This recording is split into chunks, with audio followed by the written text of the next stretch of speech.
자, 그래서 이제 품질 관리에 대해서 여러분들 자, 내용 살펴보도록 할게요. 품질 관리 개요, 기법, 뭐 품질 경영 이렇게 카테고리 나눠져 있고요. 자, 품질 관리에서 중요한 거는 이제 품질 관리 기법에서 품질 관리에 이제 몇 가지 도구들이 있어요. 자, 그 내용을 중심으로 좀 살펴보도록 하겠습니다. 자, 그래서 먼저 내용을 보면 이제 품질 관리 정의를 에 대해서 살펴보면,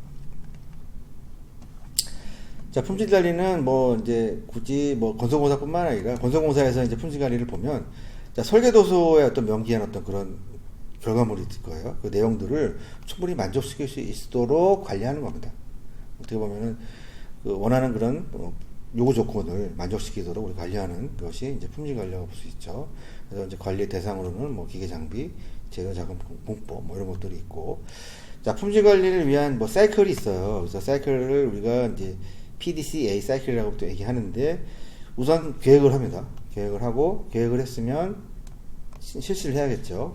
자, 실시를 하고 나면 체크를 하죠. 잘 되는지 안 되는지. 그래서 체크하고 나서 문제가 있으면 이제 조치를 취하고, 뭐 문제가 없으면은 뭐 이렇게 계속 그대로 사용하면 되겠죠. 그래서 이러한 사이클을 통해서 우리가 품질 관리를 이제 진행하게 된다라고 하는 거를 보면 되고, 뒤에 보면 이제 그 알고리즘이 있어요. 품질 관리에 대한 알고리즘이 있는데, 자, 이거 같은 경우는 뭐 굳이 이제 건설공사에서만 이제 적용되는 것이 아니라 기타 모든 산업 전반에 산업공학 또는 뭐 산업공학뿐만 아니라 뭐 경제학이라든지 이런 데서도 이제 같이 고려되는, 자, 그런 내용들이에요. 그래서 품질 관리의 어떤 뭐 알고리즘들의 어떤 그런 편익관 참고로 보면 될 것 같고요.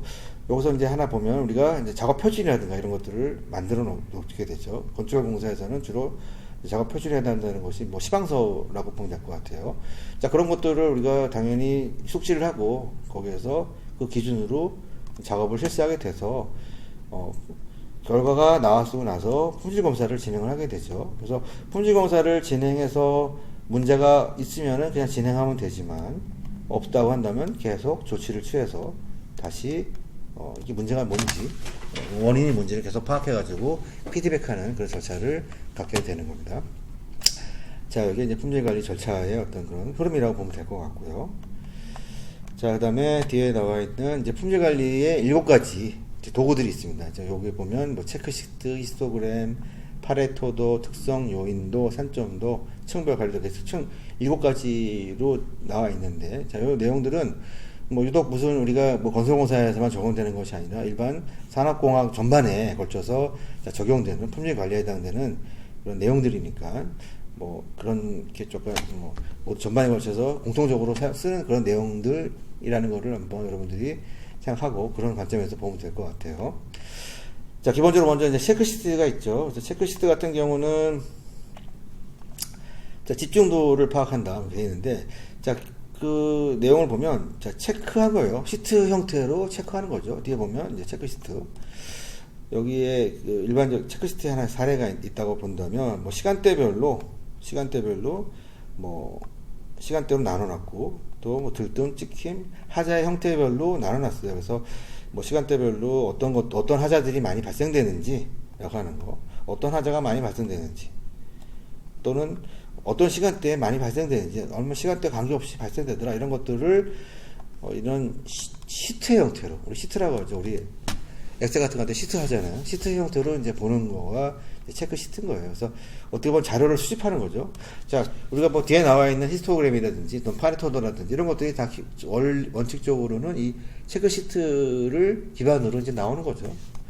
자, 그래서 어쨌든 자료를 수집하는 그런 뭐 과정이라고 보면 될 것 같고요. 그래서 그 자료를 통해서도 뭐 집중사항이라든가 뭐 이런 것들, 분포랑 이런 것도 파악이 어느 정도는 가능할 수 있습니다. 뒤에 이제 파레토도, 히스토그램 이런 것들이 이제 이런 것들에 대한 특화되어 있는 거이긴 하지만, 이거 체크시트만 가지고도 유추할 수는 있겠죠. 자, 그래서 자료를 수집하는 어떤 그런 형태를 이제 체크시트라고 이제 설명을 하면 될 것 같고요.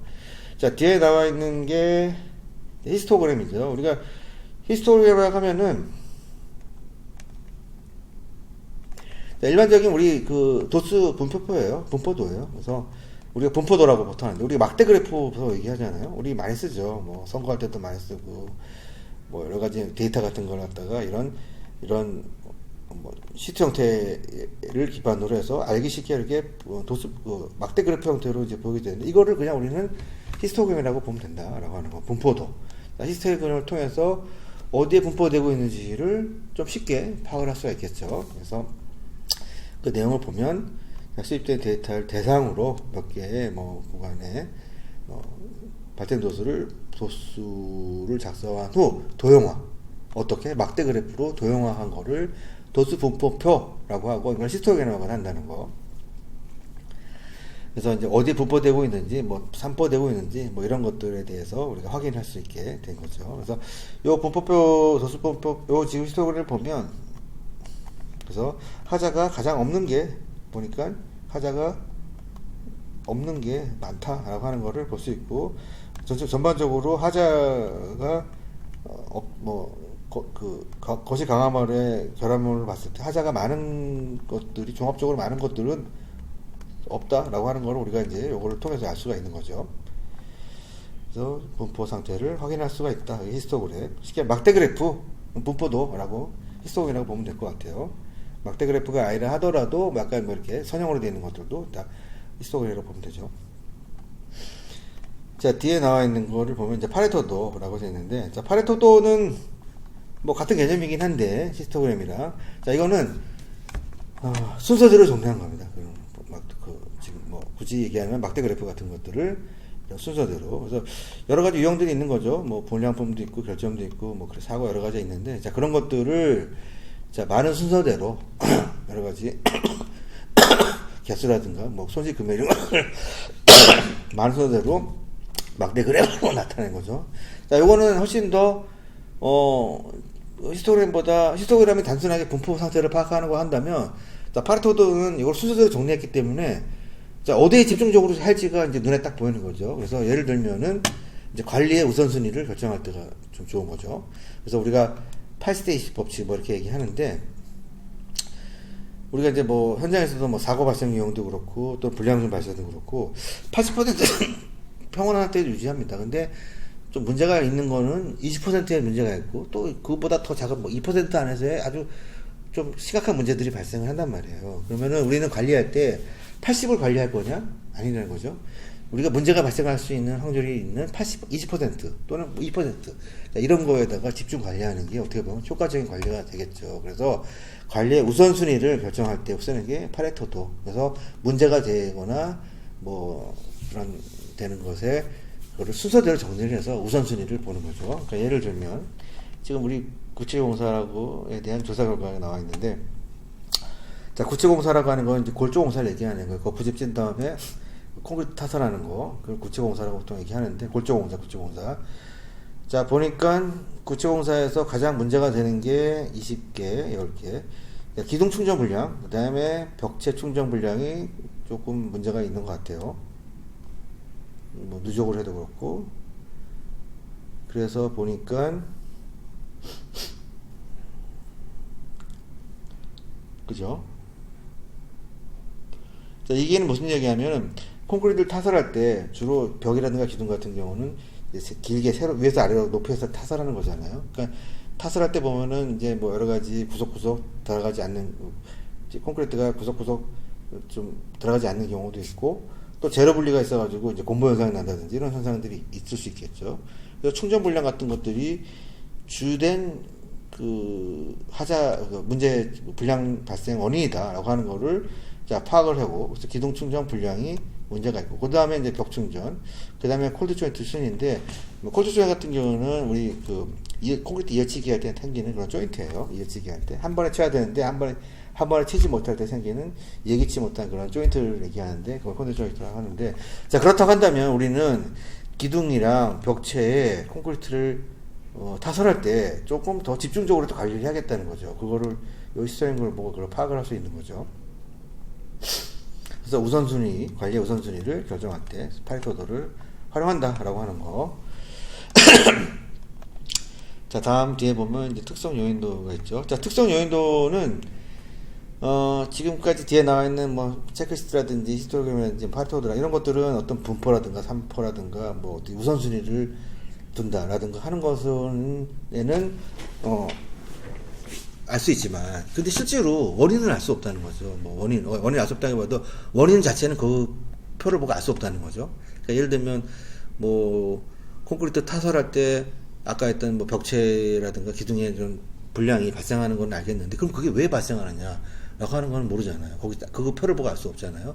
그거는 여러 가지 뭐 워커빌리티라든가 뭐 단순량이라든가 무슨 뭐 AJ 혼합을 안 했다든지, 아니면 콘크리트를 뭐 높은 데서 타설했다든지, 뭐 제대로 비비지 않은 그런 거가 원인이 돼가지고 불량이 될 수도 있고, 여러 가지 원인이 있는데 그 원인에 대해서는 그 표를 보고는 알 수가 없어요. 그래서 자, 그 원인, 문제의 원인을 파악을 정리를 한 게 바로 특성 요인도입니다. 그래서 생성법 도표라고 또 얘기하고 PC본 다이어그램도 하고, 그래서 뭐 간단한 거예요. 그래서 어떤 불량의 어떤 원인을 주는 요인들을 그냥 적은 거예요. 요인들을 어떻게 적냐면 그 원인에 대한 그 불량에 대한 그런 그 결과를 뭐 작업 방법이라든지 또는 자재라든지 이런 기계라든지 작업자라든가 이런 유형별로 나눠서 몇 가지 카테고리를 나눠서 뭐 안 좋은 자재를 썼기 때문에, 뭐 안 좋은 뭐 단일 수량을 썼기 때문에, 그리고 뭐 예를 들면은 뭐 이거 같은 경우는 어떤 공사죠? 공사 뭐 아까 고체공사 들어간다면 뭐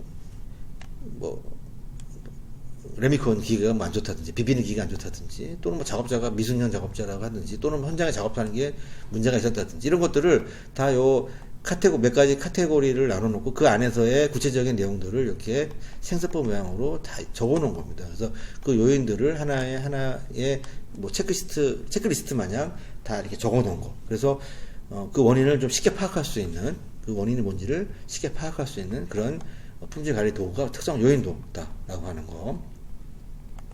단순한 데이터가 아니라, 데이터의 비교가 아니라 근본적인 원인을 파악하고자 할 때 쓰는 게 이제 특성 요인도다라고 보면 되고요. 자, 다음 장 넘겨보면, 자, 산점도가 있어요. 산점도 같은 경우는, 자, 요 그래프를 먼저 보도록 할게요. 판매원의 이동거리에 따라서, 뭐 이동거리가 많은 경우 판매량, 예를 들면 3km 했을 때 이동거리가 뭐 3km 했을 때 뭐 판매량, 5km 했을 때 판매량, 6km 했을 때 판매량, 뭐 2km 했을 때 판매량, 이런 것들을 다 그냥 X축과 Y축의 어떤 상관관계를 가지고 일단은 분포해 본 거예요. 산점도로 스캐터라고 뿌려놓은 거예요. 다이어그램 한번 딱 뿌려서 확인을 보니까, 우리가 뭐 기본적으로 생각을 했을 때 이동거리가 당연히 길면 길수록 판매량이 많은 게 당연하겠죠. 그러면 당연히 이 산점도는 어떤 그 상관관계가 있을 거라고 예측이 돼요. 자, 요 안에 들어오겠죠. 이렇게 딱 봐도 이렇게 있겠죠.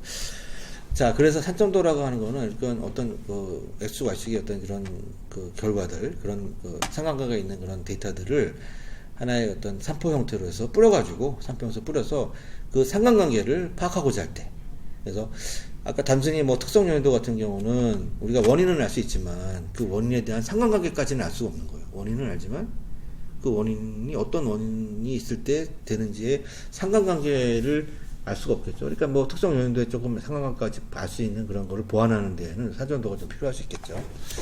자, 그래서 산점도는 인과관계의 정도를 뭔가 어떤 그런 유형별로 어떤 그런 특성이 있는지, 뭐 예를 들면 이렇게 수도 있고, 뭐 이렇게 갈 수도 있고, 어떤 그 정도를 무한대로 올라가는지, 뭐 기울기가 서서히 올라가는지, 급하게 올라가는지, 자, 이런 정도를 파악할 수 있는 게 이제 산점도다라고 하는 거. 그래서 여기에는 X축에는 그 결과, 그 X축의 변수, Y축에는 그러니까 결과에 대한 변수는 Y축, 그다음에 원인에 대한 그 변수는 X축으로 넣어서 그 상관관계를 이제 평가하고자 할 때 쓰는 게 이게 중요한 거네요.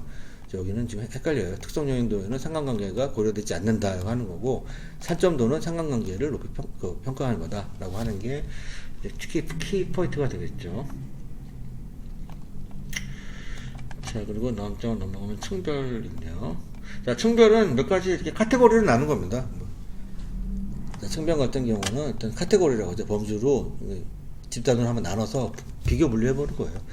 그래서 한번 그 결과물을 한번 보면 뭐 A팀이 있고, 그래서 전체적인 분량수를 한번 볼까요? 보면은 뭐 페인트 분량, 목공 분량, 도배 분량, 전기 분량 이렇게 좀 각각의 공정별로 분량의 어떤 치수들이 나와 있는데, A팀과 B팀이 있어요. 그래서 비교해보니까 A팀이라고 하면 이제 뭐 A 회사고 뭐 B팀이라면 B 회사가 되겠죠. 뭐 A동 1동은 A팀이 하고 B동은 2동은 뭐 B팀이 한다고 한다면 딱 보니까 A팀 같은 경우는 뭐 페인트 분량은 좀 적어 보여요. 목공 전체적으로 분량이 좀 적고 보이긴 하는데 그 중에서 A팀 같은 경우는 뭐 페인트라든가 목공이 분량이 적고 특히 페인트 같은 경우는 분량이 현저하게 좀 적은 편인 거죠. 물론 가장 이제 뭐 이 중에서는 가장 많지만 이 두 개로 비교해 봤을 때는 A랑 B팀 봤을 때 B 같은 경우는 페인트가 너무 분량률이 심하다는 걸 알 수가 있어요. 그러면은 뭐 이거 두 개를 보면서 좀 뭐 두 개 카테고리를 비교해 보면서 더 잘할 수 있는지 못하고 있는지 이야기에 대해서 원인을 파악을 할 필요성이 있겠죠. 자, 그래서 뭔가 어떤 그런 집단을 층별이라고 하는 거는 자, 어떤 두 개 몇 개의 범주를 나눠서 그 원인이 있는 결과에 어떤 영향을 미치고 있다고 한다면 그 결과의 원인을 찾아야 될지 말지 그런 것들을 파악하는 기법. 자, 이것이 이제 층별이라고 보면 될 것 같아요. 자, 다음 장은 관리도죠. 이제 관리도 같은 경우는 자, 데이터를 해석을 하는 거예요. 해석. 여기서 이제 키워드 같은 경우는 해석이죠. 데이터 해석. 그죠? 해석. 그래서 어쨌든 이런 그래프가 나왔다고 한다면, 그죠? 관리 상태를 해석을 하는 거죠. 해석해서 그 안에서 이제 효과적으로 관리할 목적으로 이제 컨트롤 차트 관리도라고 합니다. 그래서 예를 들면은 뭐 요 같은 평균과 뭐 표준 편차 뭐 그런 것들을 통해서 데이터를 해석을 하는 겁니다. 그래서 뭐 예를 들면은 밑에 전체적으로 지금 측정값이 평균값 측정값에 뭐 조가 있으면 5조가 있을 때 그래서 거기에 평균값들 이 세 가지의 측정값을 세 개의 어떤 샘플 치수를 이렇게 얻었을 때 거기에 각각 평균값들이 있을 거예요. 자, 그 평균값들을 적어 놓고 그 평균값들이 어떤 표준편차, 이건 표준편차인 거죠. 표준편차를 적어서 그것들이 이제 상한선과 하한선 안에 들어와 있는지 안 있는지 그런 것들을 확인하기 위해서 어떤 데이터를 해석을 하는 거죠. 그래서 주로 이제 하는 것들이 뭐 평균이라든지 표준편차라든지 뭐 범위 뭐 이런 것들을 가지고 우리가 데이터를 해석을 해가지고 이제 표현할 때 쓰는 게 관리도다라고 하는 거. 라고 여러분들이 보면 될 것 같고. 그래서 여러분 뒤에 보면 이제 문제들이 있어요. 그래서 문제들은 이것도 사실은 이제 기출문제를 그냥 가져온 거. 기출문제는 아니고요. 어쨌든 기출문제를 대비할 수 있는 그런 문제예요. 그래서 자, 여러분들이 요거는 여러분들이 한번 풀어보도록 하세요. 대체적으로 키워드를 한번 보면 분포를 어디에 하고 있는지, 원인을 어떻게 하고 있는지, 순서대로 나열하고 있는 건지, 어디에 집중이 되어 있는지, 뭐 이런 것들을 보는 거고, 그죠? 답을 적어놨네요. 답이네요, 이게. 자, 그래서 여러분들이 요 문제들은 한번 여러분들이 자, 풀어보도록 합시다. 그래서 요거 품질 관리까지 해서 일단 수업을 이게 지금 13강에 올리지 14강에 좀 올리면 모르겠는데 어쨌든 여기서 수업을 아마 13강에 올리도록 할게요. 그래서 수업은 여기서 마치도록 하겠습니다. 자, 고생했습니다.